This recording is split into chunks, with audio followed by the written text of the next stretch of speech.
ఈరోజు బైబిల్ అధ్యయనం యోహాను సువార్త 14వ అధ్యాయం మొత్తం 31 వచనాలు. ప్రార్థన. ప్రియమైన దేవా, నీ వాక్యాన్ని అధ్యయనం చేయడానికి మాకు సమయం ఇచ్చినందుకు ధన్యవాదాలు. మేము మీ వాక్యాన్ని విన్నప్పుడు మా మనస్సులను పునరుద్ధరించండి మరియు మాకు అవగాహనను ఇవ్వండి. యేసు నామములో ఆమెన్. యోహాను సువార్త 14వ అధ్యాయం. మీ హృదయమును కలవరపడనీయకుడి, దేవునియందు విశ్వాసముంచుచున్నారు, నాయందును విశ్వాసముంచుడి. నా తండ్రి ఇంట అనేక నివాసములు కలవు, లేని ఎడల మీతో చెప్పుదును, మీకు స్థలము సిద్ధపరచ వెళ్ళుచున్నాను. నేను వెళ్ళి మీకు స్థలము సిద్ధపరచిన ఎడల నేనుండు స్థలములో మీరును ఉండులాగున మరలవచ్చి నా యొద్దనుండుటకు మిమ్మును తీసుకుని పోవుదును. నేను వెళ్ళుచున్న స్థలమునకు మార్గము మీకు తెలియనని చెప్పెను. అందుకు తోమా, ప్రభువా, ఎక్కడికి వెళ్ళుచున్నావో మాకు తెలియదే, ఆ మార్గమేలాగు తెలియనని ఆయననడుగగా, యేసు, నేనే మార్గమును సత్యమును జీవమును, నా ద్వారానే తప్ప ఎవడునూ తండ్రి యొద్దకురాడు. మీరు నన్ను ఎరిగియుంటే నా తండ్రిని ఎరిగియుందురు, ఇప్పటి నుండి మీరాయనను ఎరుగుదురు, ఆయనను చూచియున్నారని చెప్పెను. అప్పుడు ఫిలిప్పు, ప్రభువా, తండ్రిని మాకు కనబరచుము, మాకంతే చాలునని ఆయనతో చెప్పగా, యేసు, ఫిలిప్పు, నేనింతకాలము మీ యొద్ద ఉండినను నీవు నన్ను ఎరుగవా? నన్ను చూచినవాడు తండ్రిని చూచియున్నాడు గనుక తండ్రిని మాకు కనుపరచుమని ఎలా చెప్పుచున్నావు? తండ్రియందు నేనును నాయందు తండ్రి ఉన్నామని నీవు నమ్ముటలేదా? నేను మీతో చెప్పుచున్న మాటలు నాయంతటా నేనే చెప్పుటలేదు, తండ్రి నాయందు నివసించుచూ తన క్రియలు చేయుచున్నాడు. తండ్రియందు నేనును నాయందు తండ్రియు ఉన్నామని నమ్ముడి, లేదా ఈ క్రియల నిమిత్తమైనను నన్ను నమ్ముడి.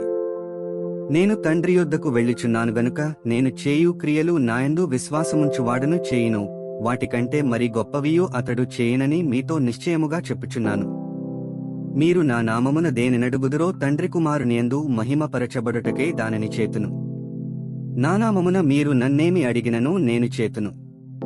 మీరు నన్ను ప్రేమించిన ఎడల నా ఆజ్ఞలను గైకొందురు. నేను తండ్రిని వేడుకొందును, మీ యొద్ద ఎల్లప్పుడు నుండుటకై ఆయన వేరొక ఆదరణకర్తను, అనగా సత్యస్వరూపియగు ఆత్మను మీకనుగ్రహించును. లోకము ఆయనను చూడదు, ఆయనను ఎరుగదు గనుక ఆయనను పొందనేరదు, మీరు ఆయనను ఎరుగుదురు. ఆయన మీతో కూడా నివసించును, మీలో ఉండును. మిమ్మును అనాథలనుగా విడువను, మీ యొద్దకు వత్తును. కొంతకాలమైన తరువాత లోకము నన్ను మరియెన్నడూనూ చూడదు, అయితే మీరు నన్ను చూతురు.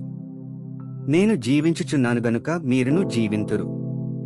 నేను నా తండ్రి యందును, మీరు నాయందును, నేను మీ యందును ఉన్నామని ఆ దినమున మీరెరుగుదురు.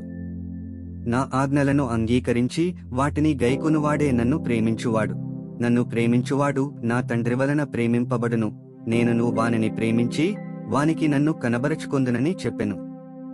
ఇస్కరియోతు కాని యూదా, ప్రభువా, నీవు లోకమునకు కాక మాకు మాత్రమే నిన్ను నీవు కనబ్రచుకొనుటకేమి సంభవించనని అడుగగా, యేసు, ఒకడు నన్ను ప్రేమించిన ఎడలవాడు నా మాట గైకొనును, అప్పుడు నా తండ్రి వానిని ప్రేమించును, మేము వాని యొద్దకు వచ్చి వాని యొద్ద నివాసము చేతుము. నన్ను ప్రేమింపనివాడు నా మాటలు గైకొనడు. మీరు వినుచున్న మాట నా మాట కాదు, నన్ను పంపిన తండ్రిదే. నేను మీ యొద్ద ఉండగానే ఈ మాటలు మీతో చెప్పితిని. ఆదరణకర్త, అనగా తండ్రి నా నామమున పంపబోవు పరిశుద్ధాత్మ సమస్తమును మీకు బోధించి నేను మీతో చెప్పిన సంగతులన్నిటినీ మీకు జ్ఞాపకము చేయును. శాంతి మీకనుగ్రహించి వెళ్ళుచున్నాను, నా శాంతినే మీకనుగ్రహించుచున్నాను. లోకమిచ్చినట్టుగా నేను మీకనుగ్రహించుటలేదు. మీ హృదయమును కలవరపడనీయకుడి, వెరవనీయకుడి. నేను వెళ్ళి మీ యొద్దకు వచ్చెదనని మీతో చెప్పిన మాట మీరు వింటెరిగదా? తండ్రి నాకంటే గొప్పవాడు గనుక మీరు నన్ను ప్రేమించిన ఎడల నేను తండ్రి యొద్దకు వెళ్ళుచున్నానని మీరు సంతోషింతురు. ఈ సంగతి సంభవించినప్పుడు మీరు నమ్మవలెనని అది సంభవింపకముందే మీతో చెప్పుచున్నాను. ఇకను మీతో విస్తరించి మాటలాడను, ఈ లోకాధికారి వచ్చుచున్నాడు. నాతో వానికి సంబంధమేమీ లేదు.